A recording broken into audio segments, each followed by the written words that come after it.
Hello, everyone, and welcome to 11-Foot Pole. My name is Glenn, and I am the Dungeon Master for this tale of high adventure set in the burning world of Athos. Among the adventurers that are going to be joining us this episode is the mighty Fulgrin, played by Corey. When he can, as soon as he can get here, Fulgrin's going to be having a little emotional breakdown at the beginning of the episode. But I'm also joined by... I'm Darren. I am playing Zorus, the mole gladiator. And I am Jason. I'm playing Chaka, 4th level Thrycreen Ranger of the Wasteland. JP playing Taldori, right? That's JP? Yeah, I'm sorry. There was a delay. Yeah.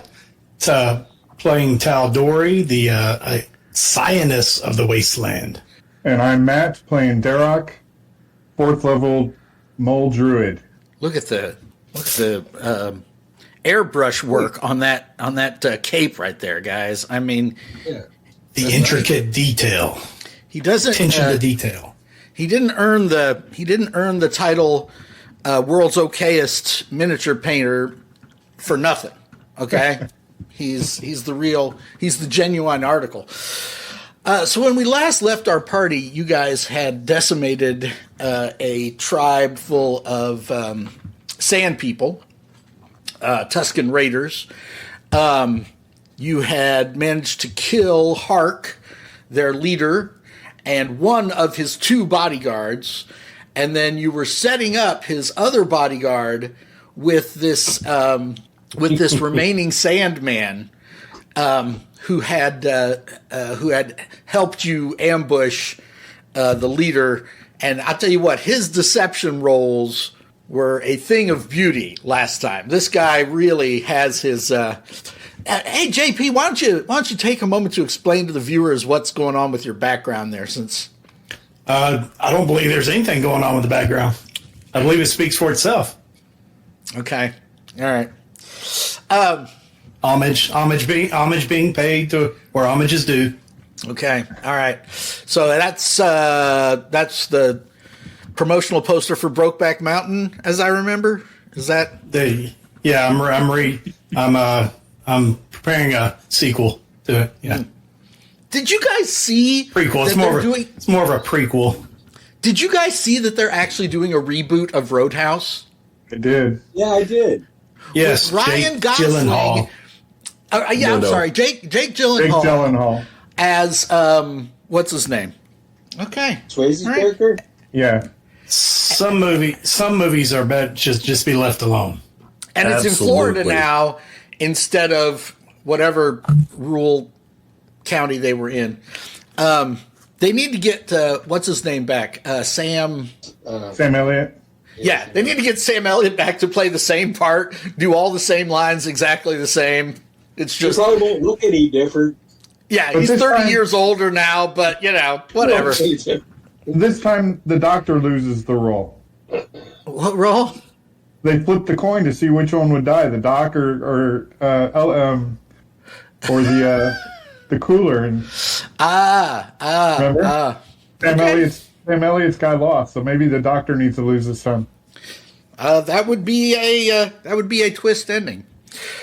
But speaking of twist endings, watch this transition, guys. Speaking of twist endings, as you guys defeated Hark, you found out the hard way that the way he had managed to be the leader of this tribe was he had gotten a hold of this artifact from before the Great Purge or whatever, before the great disaster.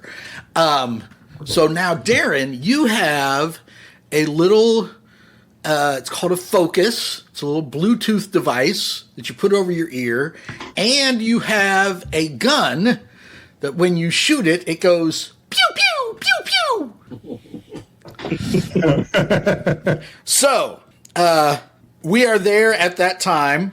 We are right at that moment where you defeated them. You haven't gone and gotten the villagers out from beyond those lurkers. You're right there. I don't remember this guy's name, but you can call him DeVito because I remember the voice I was doing for him. What do you guys do?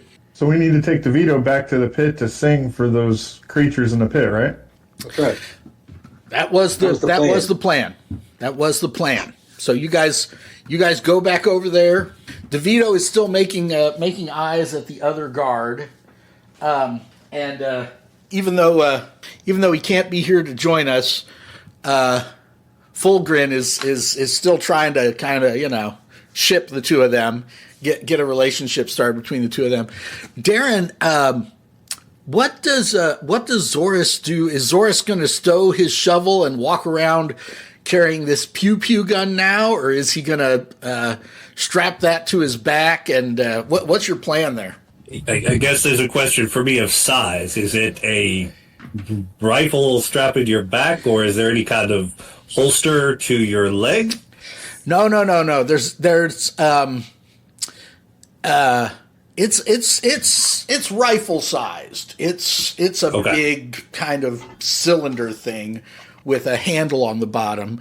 I think Hark had created a carrying strap kind of duffel bag kind of thing that you can't tell if it's there to put over your shoulder when you're kind of holding it like this, or if that's to like sling it over your back. You think you could do either one with this strap he's added to it? I'm probably going to use it more as potentially as a distance weapon or at a little bit of range. So I'm going to, at this point, strap it to my back and keep the shovel as the moment-to-moment combat piece. Okay. So you guys go across that main room that was there, and you come out, share with detail, Boss Harks. To refresh everyone's memory, you guys came in here, you fought a whole bunch of sand people. You started to go this, you went over here. This is the pit that that all the lurkers are down in. And back here is where the villagers are, right? Correct. Okay, thank you, Matt. You guys went down here. You don't know what's down here, but you know right here is a very suspicious-looking pillar with a bunch of holes in it and a dead sand person next to it. So you guys were like, you know what? We don't feel like we need to go down here any further. So you went back this way. You went over here, and here is where you fought Hark, right? So you guys go back through. This is the mud pool that the champion came out of. You guys come back over here, and Danny DeVito starts.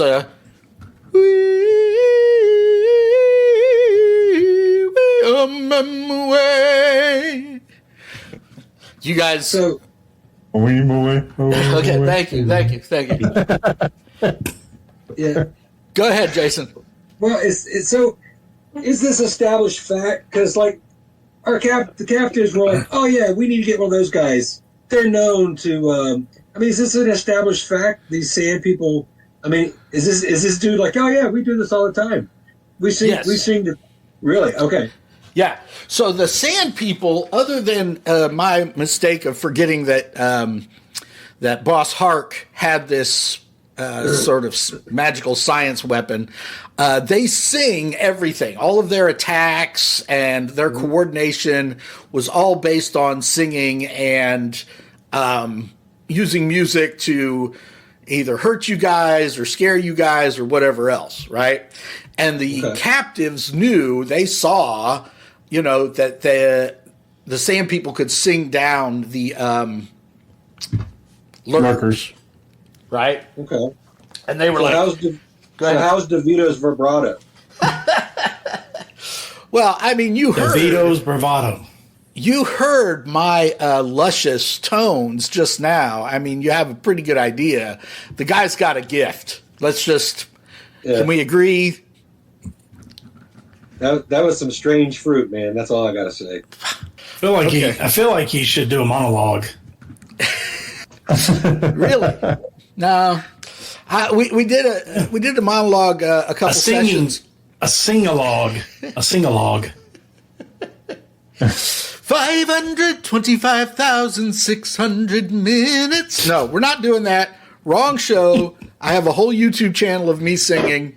Link in the description.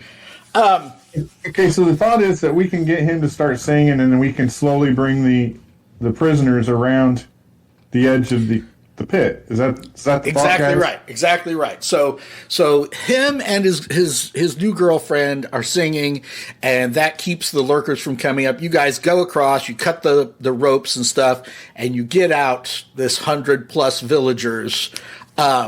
That all their names are in the book. And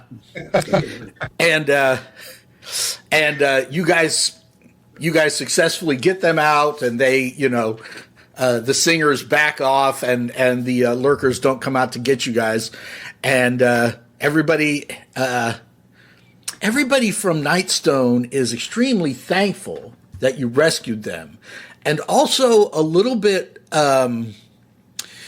startled by the amount of bloodshed and viscera back there in that main cave. The total devastation that Zorus and Fulgrin wrought during that battle, as I remember, was pretty graphic. We definitely blew our special effects budget with all that blood and gore. So they are impressed, but also taken aback by your abilities. That's all right. Keeps them on their toes. They know they can't mess with us. So it's only like an hour and a half from here back to Nightstone. The people are anxious to get out of here and get home. And DeVito, shakes each of your hands and wishes you the best of luck, gives you like a Sandman benediction, and sends you on your way. And I mean, unless you want to do, has everybody seen the Book of Boba Fett? No. Okay, good. Yeah. Good, because it's terrible. But he gets trained. After he goes into the Sarlacc, he comes out and he gets nursed back to health by the Sand People. And I don't know, they train him how to use a gaffy stick and basically teach him kung fu. So unless you guys want to do that montage, unless one of you wants to learn, right. We're good. With the Sand People and their obsession with music, we could almost do like the School of Rock montage. But if that's not your primary goal right now, you guys could go ahead and head back to Nightstone. Yeah, let's head back. All right. Unless you guys want. What? I was gonna say, unless the other guys want to stay. No, so we'll head back with the people and our little dude? No. He's going to stay here. So there's more Sand People that are out, raiding and hunting and gathering and all that stuff. So when they come back, he's going to be the new head honcho, and he's got his whole plan for him and the bodyguard girl to take over. So, but if we could count him as a potential ally, maybe. Oh, absolutely. I mean, he does the blood brother thing. He makes you a little friendship bracelet. He's you have to lean towards your mic when you talk. Oh, like a dream catcher. Yeah. A little parting gift and everything, and absolutely. You guys are BFFs. He's like, come back anytime and hang out. Otherwise, we're hiking across the desert with the people we've freed. Exactly right, and you're returning to Nightstone. I guess we need to acknowledge here that, it's been like 4.5 months since our audience has seen new content from us. We're sorry about that. There was a apocalyptic winter. Well, there was Christmas, and then there was an apocalyptic winter storm that hit the Midwest and the Mid-South. So, that's why we're having, it's kind of a slow start for everybody but me to remember what was happening. But we did get these nifty minis painted in the interim, so that's something. All right, so you guys return to Nightstone. There's much rejoicing. Scooby's gang comes out. They're all, happy to get their people back. They're starting to clean up the town from all these boulders that these giants threw. And there is no, nobody knows what the attack was initially about. It looks like the Weirdlings, it was just an opportunistic thing where they came into the town after the Giants attacked. The Giants attacked the town. They took the stone that is the Stone of Nightstone, and they just pieced out. And it's just a completely unexplained phenomenon. So now we need to go out. We need to go after the Nightstone, right? Is that what we're looking for? Well, I can't remember what set us on our journey anymore. Okay, so the people of Nightstone really aren't that exercised about you guys going and getting the Nightstone or trying to figure out what happened to it. It didn't really do anything. It was just this huge black monolith that sat in the middle of town, and it's kind of what the town was built around. But it didn't, like, bless them or protect them or anything like that. It was just kind of there as a landmark. So the mayor of Nightstone was killed in the attack. So now everybody's kind of hubbing and bubbing and trying to figure out who the new town speaker is going to be and kind of what the future of Nightstone is going to be. But it's the wrong map. This is the right map. Mm-hmm. So you guys are from Fort Iron, and your caravan travels around to the different 10 towns over the space of a season. Twice a year, basically, you guys make a circuit of all these towns, and you trade, and then you return to Fort Iron with all of your with everything that you've got, to make it through another year. I think we need to do a little lore building. I think our version of Dark Sun should have maybe 5 or 6 seasons. I was thinking about this. It could be like, of course, there's the dry season, and then the scorching season, and then the parched season, and then the burning, 6 weeks of burning, and then the arid season. I'm not sure. What do you guys, the sandstorm season in there somewhere? What do you guys think? It feels like time well spent on your end. You got all that free time, Yeah. This is what I did with all the extra weeks between adventures. All right. So you guys are here in Nightstone. Say what, Darren? I thought getting a girlfriend was going to clear some of that up. Wow. Okay. So you guys are here in Nightstone. Your next stop is Tyr, and then you go to Caracara. So basically, unless you guys are gung-ho about going after these giants and figuring out why they attacked the town, the people of the town aren't like, oh, we need you to go after them. We'll pay you, riches and all this stuff. They're kind of like, strange stuff happens under the dark sun. Let's write it off and move on. All right. Well, so we hanging out at like a tavern? So I hear Hanging out at a tavern? What's going on? Okay. I don't know about our Caracara, but the ones on Sons of Anarchy were pretty hot. Oh, I'm not familiar with that. It was a porn studio. I just started watching that. Okay. So, you guys get back to the town. Wariv, Lodo, and Thania are 3 other members of your caravan. Wariv is kind of the caravan leader, and over the next 3 days, you guys all can complete a long rest and all that good stuff. Over the next 3 days, you guys complete all your training. The town kind of sorts itself out enough that you guys can buy and sell and do all your trading, and you're getting ready to head to Tyr. Now, Darren, this weapon you've got, this pew-pew gun, and the focus, Mm-hmm. Yes. Are you going to try to keep this on the down low? Are you going to ask everyone in town what they know and think about it? What do you guys think the procedure will be for this special item? Have any of us ever seen anything like this before? That would be a big fat no. No. Now, most of the magic in the world of Dark Sun is either psionics, or it's like defiling magic, right? Magic that sucks the life out of the land in order to function. So this definitely does not seem to be a psionic artifact. So yeah, it's definitely going to draw some attention from just about everybody. So do we go waving it around? How?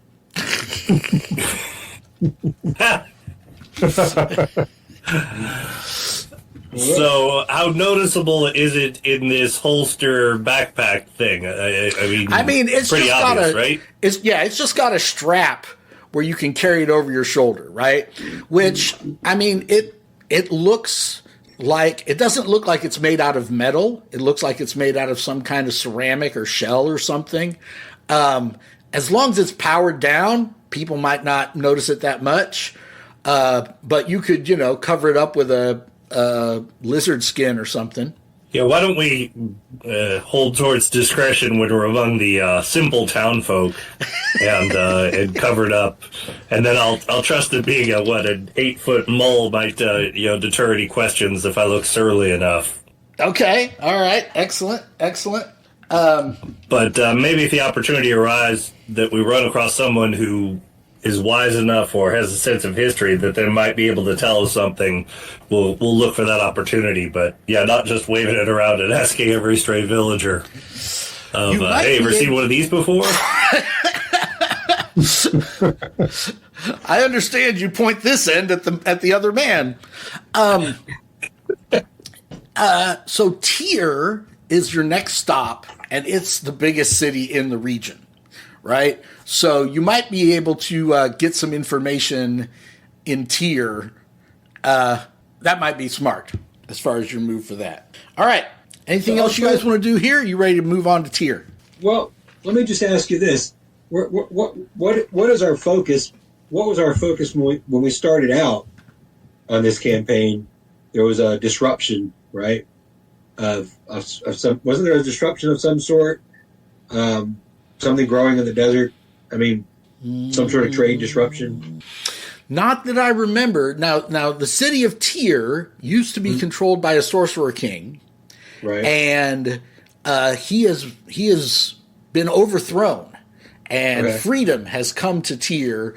Now it's the only city-state on Athos that you know of that instead of having a Sorcerer-King tyrannically ruling over the city, apparently the people of Tyr are free, whatever that's supposed to mean, and self-governing. Freedom! This newfangled self-governing idea apparently has become a thing. But your focus for the campaign, you guys basically guard this caravan as it travels around from village to village, and then you try to get back to Fort Iron and bring all these necessary supplies home. Okay, so we're not just like aimlessly wandering, but no. Right, the caravan is prepared to move on to. Yes, Wariv is the. I'm sorry. Wariv is the caravan master, and he basically takes care of all the trading, the buying and selling as you go to each of these towns. And then I misspoke a minute ago. You guys are actually going to go to Tyr. You go to Tyr next, and then Karakara after that. So, moving ahead. You guys, check in with the people in town that you know from previous visits. Wariv makes all the deals and stuff, and now you guys are ready to head, as I mentioned, to the city-state of Tyr. How long a journey is it? It's not far. Nightstone is there. Tyr is there. It's probably 2 days. 2 days, okay. Yeah, it's not far at all. So, you guys are cooking along through the desert, and you approach. We go to commercial, and when we come back from commercial, you guys see the city-state of Tyr in the distance. So, Tyr is this big, like, Babylon Bronze Age walled city standing out across the Ringing Mountains. So you see the Ringing Mountains there in the background. This is the palace of the Sorcerer-King, or at least it has been. And then back here is this huge ziggurat. And as you can see, it's the LGBTQ plus ziggurat with the burning sacrifices on top. This is the city-states as it was the last time you saw it. Great. We're canceled now. So, this is the overview of the city. You've got the Imperial Gardens, right? This used to be the Sorcerer King's palace. That's right here. Here's the main part of the city. This is the ziggurat in question.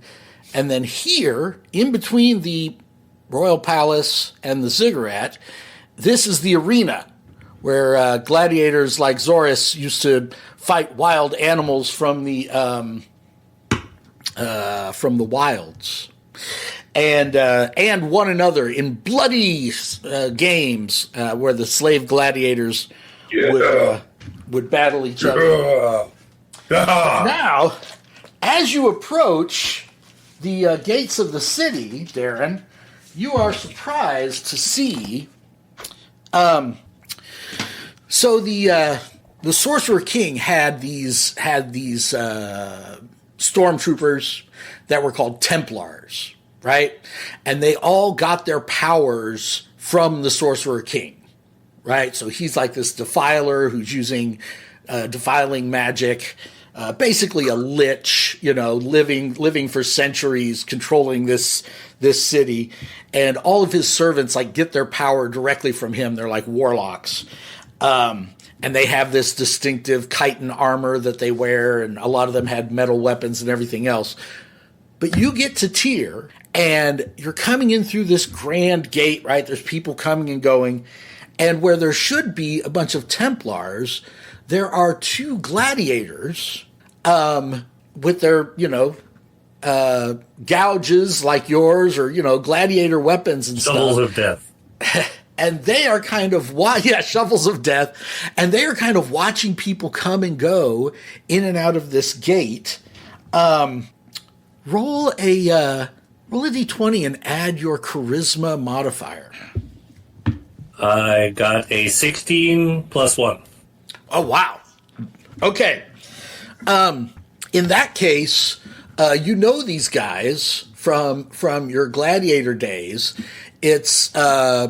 It's the Iron Sheik and Hacksaw Jim Duggan. And they kind of see your caravan coming in. There's no charge now to enter or leave the city. You don't have to bribe the Templars or anything like that.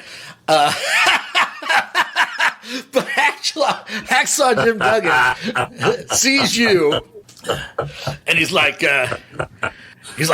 "Oh, sorry. I don't really know what Hacksaw Jim Duggan talks like, so now he's going to talk like this. Hey, Zaris, welcome back to the city, the free city of Tyr, huh? Something else." Brother, it's so good to see you. He comes forward, gives you a hug, gives you the gladiator handshake. "Are you here to compete in the games? We're not slaves anymore, and you actually get the money for the win yourself instead of your owner, manager, instead of Vince McMahon." Mouth of the South. Jimmy Hart. I'm guarding this caravan. We're just here to do some trading. You're gonna see things are really different around here from the way they used to be now that Tithian is in control. So, guys, go in and set up. I'm not going to get the map back out, but there's like a caravansary. There's a place where all the caravans come in and set up. You guys can get on in there. You don't even have to pay for a tent. It's awesome. Welcome to the free city of Tyr. And the The Iron Sheik is, just nods at you gravely. He doesn't speak a lot of common. Okay. So, the talk of the city is the death of the death of Kalok, and the future of Tyr. The new king who rules Tyr is king in name only. Tithian, former senior Templar to Kalok, is credited with helping bring about the Sorcerer-King's demise. And then, so immediately after the Sorcerer-King was killed by a gladiator, the neighboring city of Uruk to the northeast decided this would be a good time to come and seize Tyr's iron mines. But they were driven off by a group of former gladiators and some psionicists, and you can read all about it in the Prism Pentad book. All right, you guys get into the caravan gate. You guys, Darren, there's a guy named Grick. You guys usually go to Grick's Weaponry. His weapon shop lies a few doors down from the caravan gate. Those who know weapons often seek out the gap-toothed mole to fill their needs. He sells finely crafted weapons at only a slight markup. So, Chaka, you would need to go there and get some maintenance done on your bow and your, what are they, Githkas? What are those throwing things you throw around? Yeah, they're Githkas, but it's my handheld, right? You tell me. You have your character sheet. Yeah, I don't think I have anything to throw. I only have two weapons. Oh, you got like this staff thing, right? Yeah. Okay, all right. Well, anytime you roll a 1 on an attack roll, your weapon has a chance of getting damaged. So you guys need to swing by Grick's weapons and make sure all of your stuff is in top operating order. Derek, what do you fight with? Matt? Oh, I'm sorry. Quarterstaff and a short bow. Okay, all right. So you need to get the wrappings on your quarterstaff rechecked and your bow also. Yeah, I gotta get the sights on my short bow redone because I can't hit there you go. With it. Yeah. Yeah, that's right. So the caravan. Your laser scope needs a little refining.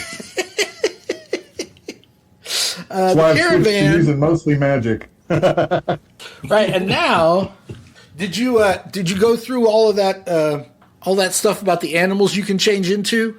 I haven't gotten through all of them, but I've gotten through some of them. Okay, so now you can start using your wild shape, which is one of your main abilities. I even got you a little mini for the job. He's a lot cuter than the other one I had.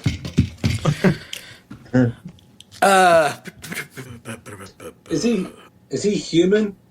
This guy we're gonna go see? Who? He's a mole. Said he's a mole. Come on, man. He's a mole. Yeah, I'm sorry. A mole? Easy. He did say A mole. A mole. Easy there, Mole. Easy there, bug man. You've got 2 moles in your party, Taldori, so you shouldn't act that surprised. They are human dwarf crossbreeds. And he looks a little bit like Michael Strahan. Well, I was just thinking for a Thri-Kreen is probably not dependent on anybody to look at his weapons or her weapons. We haven't established the section of the Thri-Kreen. But as a plot piece, we definitely need to go. It sounds like. Yeah. Well, the only reason... Uh-oh. Somebody's coming. I understand what you're saying, but also... you may not have all the skills necessary to maintain your weapons yourself. You know what I'm saying? It takes specialized skills. Welcome, Fulgrin. Good to see you. Yo. Fully. Is this too early for you like it is for our GM? No, I got volunteered to help with Girl Scout cookie distribution at like a warehouse space. Wilderness girls. Yeah. One troop had like 500 cases. Like not 500 cookie packs, 500 cases of cookie packs. Oh my gosh. Crazy. Corey, you could just deliver those around the back to my house. Right? Don't bring it in the front. Oh, it's on the way. You'll hear beeping soon. Okay, cool. All right. Okay, let me adjust the screen. All right, Corey, to bring you up to speed, I've been basically role-playing by myself this whole time. These guys have just been looking at me with no reaction. You guys left the caves. You returned to Nightstone. You rescued the villagers. You finished your trade with the villagers. And then you continued on your circuit of the cities. So this is Nightstone. You guys came up here to Tyr. Tyr is the main city-state where the Sorcerer-King used to rule over this whole area.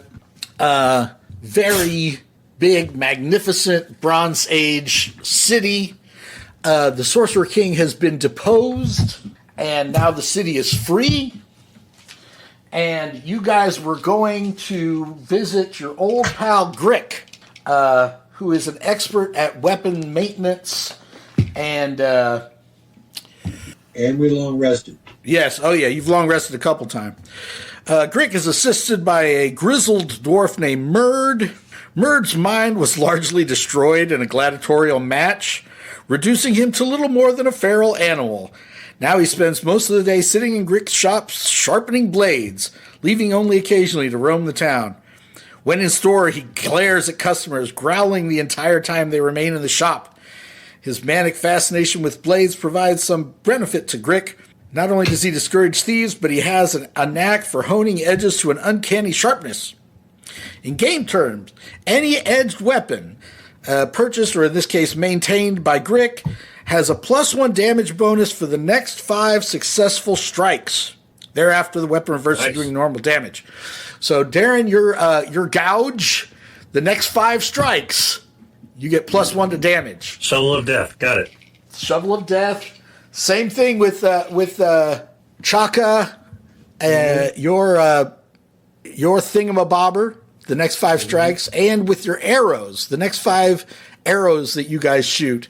Fulgrim, you have a hammer, so they maintain your hammer. They make sure your hammer is holding up.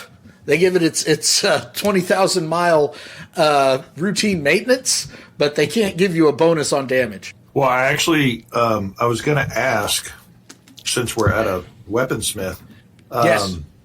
I found that Bazor, that obsidian rock Yes. or whatever in the stomach of a creature that we killed in the mines. So I was going to see if that's big enough for the head of a mace, or not a mace, a maul that's half the size. I'd like to see if they can make me a maul out of that. Hell yeah, Grick. That's yeah. Hell yeah, Grick. Grick takes one look at that thing and he's like, oh wow, yeah, no. Now it's gonna take a lot of work. He could basically make it into a maul that does +1 damage.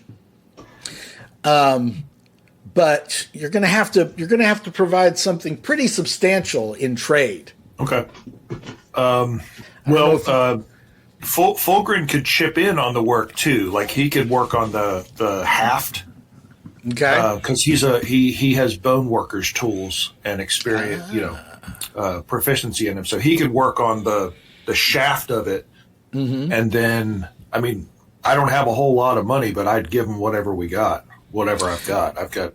Well, I was thinking specifically, I don't know if you guys remember, but you found a steel dagger at one point that nobody is particularly using. Yeah. Yeah. That's something you could provide. Sitting on my belt for. Yeah, if that's something that, if we're not actively using it, that would be fantastic. Zoris, would you be willing to offer that in trade? Sure. Is there a way to get, I don't mind having a dagger kind of on my belt. Can I somehow swangle a regular bone dagger back out of that? Yeah, an obsidian dagger? Absolutely. In fact, he'll make a it out of a chip of this Bezoar. Yeah, cool. All right. So Fulgrin, you end up with a maul that does +1 damage. So Darren, did you want to ask? Did you want to talk to Grick about the mysterious pew pew gun? He seems like if anybody knows, it's going to be him, right? Well, he's very knowledgeable about these kinds of... I mean, he knows about weapons. He doesn't know about magic. But you're not going to find many people who do. So, what do you let's say? give it a shot. What do you say? I tell him that we found this in an encounter in the desert, and we saw that it unleashes a destructive kind of force from this end. When you pull this small lever here, I wonder if he's seen anything like it. Big eyes. He goes over and he kind of the flap on the tent. He kind of looks both ways. He closes the flap on the tent. He comes back over. He says, "Why don't you show us how it works?" He has a remind me. This isn't something I want to do inside the tent, right? Do you have the stats in front of you? You may have to look I got stats from it. You may have to look in the chat. Let's see here. Just start scrolling now, and you'll get there by the end of the session. Wow. This is the perfect time. The perfect time to grab like a random, street urchin. You there, street urchin? Come in here for a minute. Wow. Hold this. When this handheld metallic device of interlocking hollow rings and arcs is activated, a destructive beam of energy targets one creature within 120 feet. On a failed DC 13 Dex saving throw, they take 5d8 damage. So it's got 120-foot range. It's got a pretty powerful beam. I think we decided it was cell-disrupting radiation. So, I don't know if you want to... No.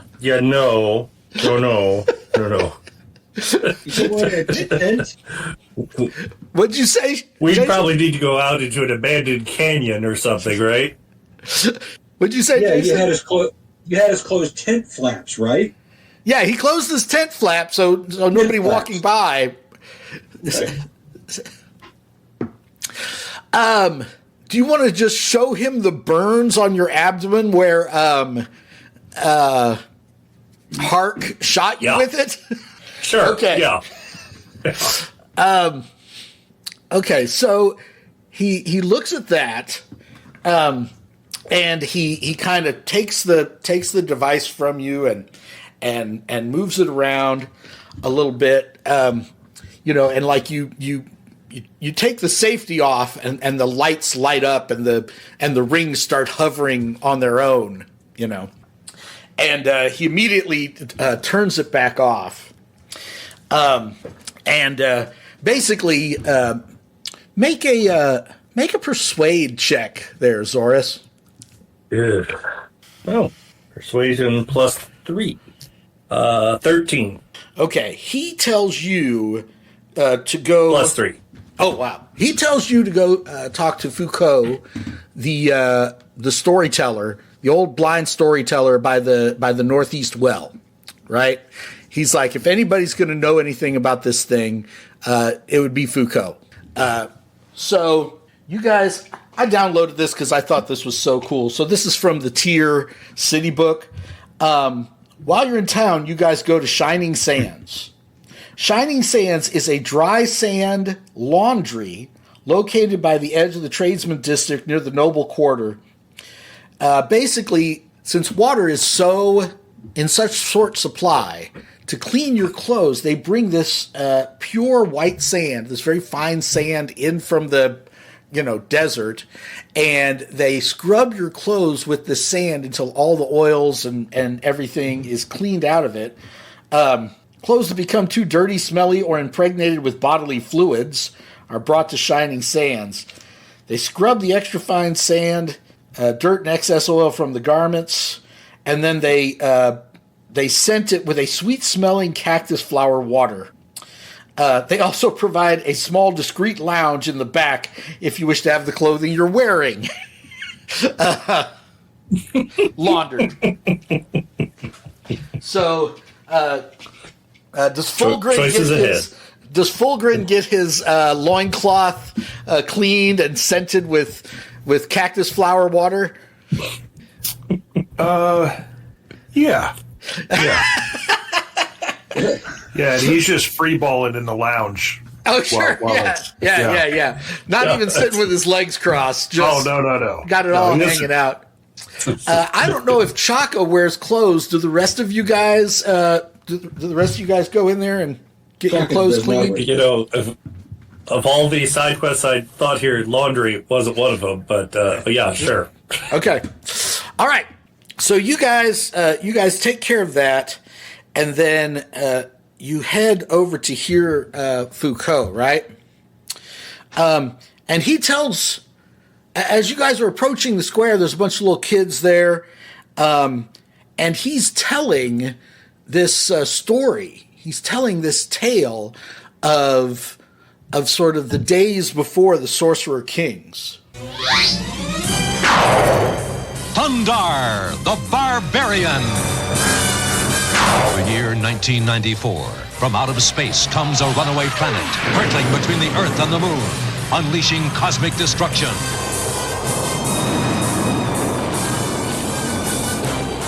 Man's civilization is cast in ruin. 2,000 years later, Earth is reborn. A strange new world rises from the old. A world of savagery, super science, and sorcery. But one man bursts his bonds to fight for justice. With his companions, Ukla the Mock and Princess Ariel, he pits his strength, his courage, and his fabulous sun's sword against the forces of evil.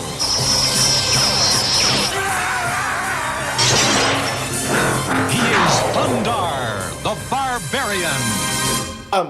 So a couple of people in the square throw him a few ceramic pieces, and you go over to talk to him.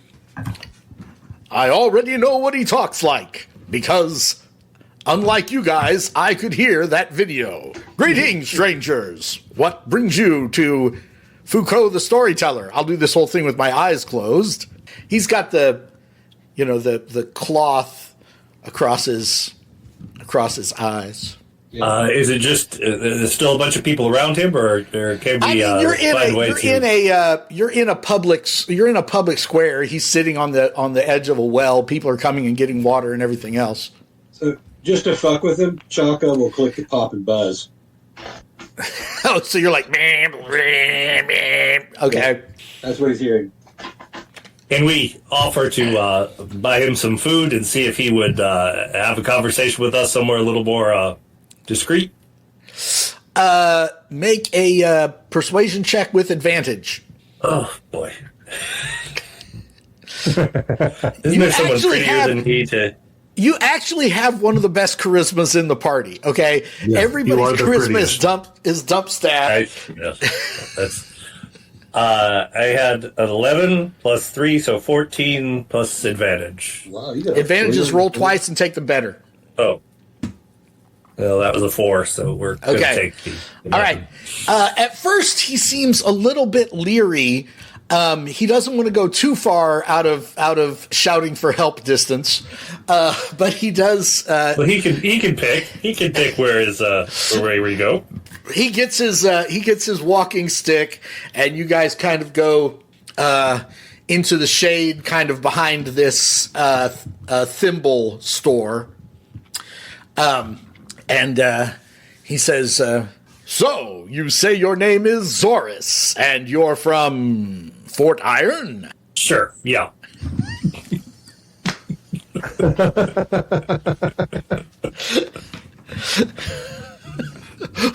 What can I do for you, since you've brought me a plate of dates?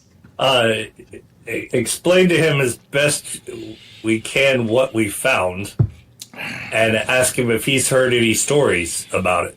Oh, he kind of puts his blind fingers on it and stuff, and you're like trying to keep him from activating it and pulling the trigger as he's fumbling around. You're like, oh, not that one, not that one. No.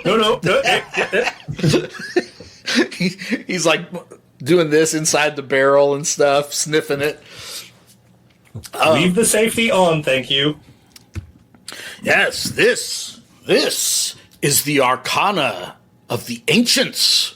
No one believes old Foucault when he tells them about the arcana of the ancients, which in the time before the moon was split in two by a passing rogue comet, there was a civilization during the Green Age. There was a civilization that stretched across Athos, and they had technology, arcana. This is part of the arcana of the ancients. No one believes me when I tell them about it, but it's true. It's all true.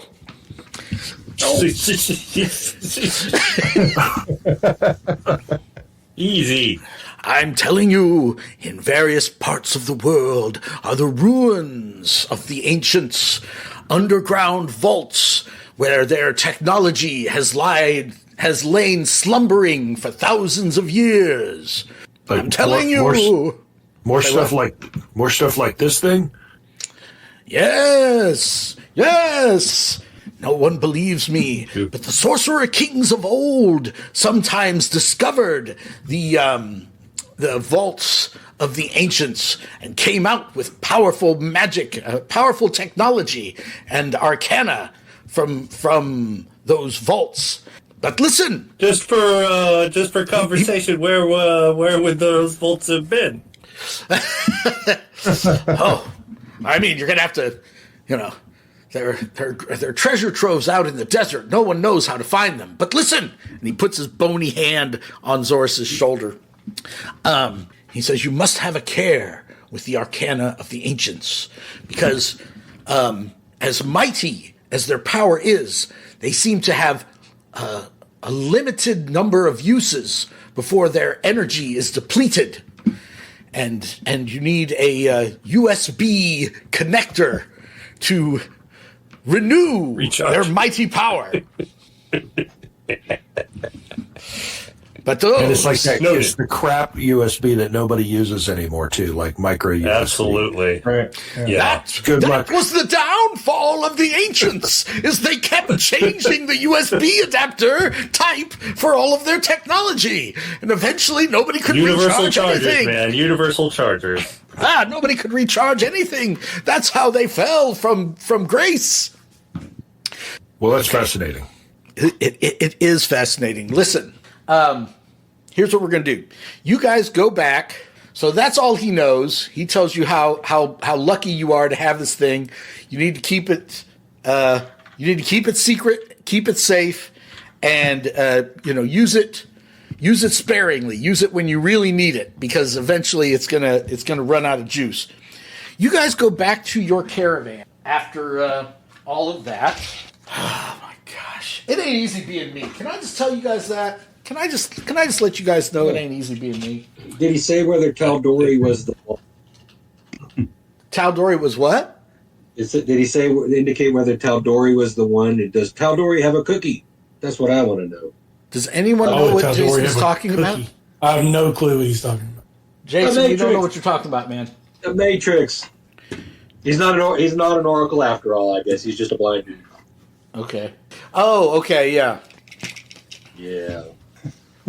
We can't mention that either. That's also copyrighted. I've never seen the movie, so it's okay. What? You've never seen The Matrix? Whoa. With Keanu Reeves? Oh. It was like, what did you even do with your 90? I watched Point Break. There was a whole new special effect featured in The Matrix that everybody kind of Bullet time. It's worth watching once. That's right. Yeah, absolutely. When you guys return to the caravan with Wariv and Lodo and everybody else, Wariv has invited 2 new persons to join the caravan. Marfid is a explorer and historian who wants to tag along with your caravan as you travel around the 10 towns. She is a half-elf, and with her is Hergen, her half-giant bodyguard, who does not speak. He's even bigger than a mole, Darren. He's a big guy. Nice. Let's go. The only thing he says is Hodor. That's right. That's right. What's a Game of Thrones he's seen? Hergen.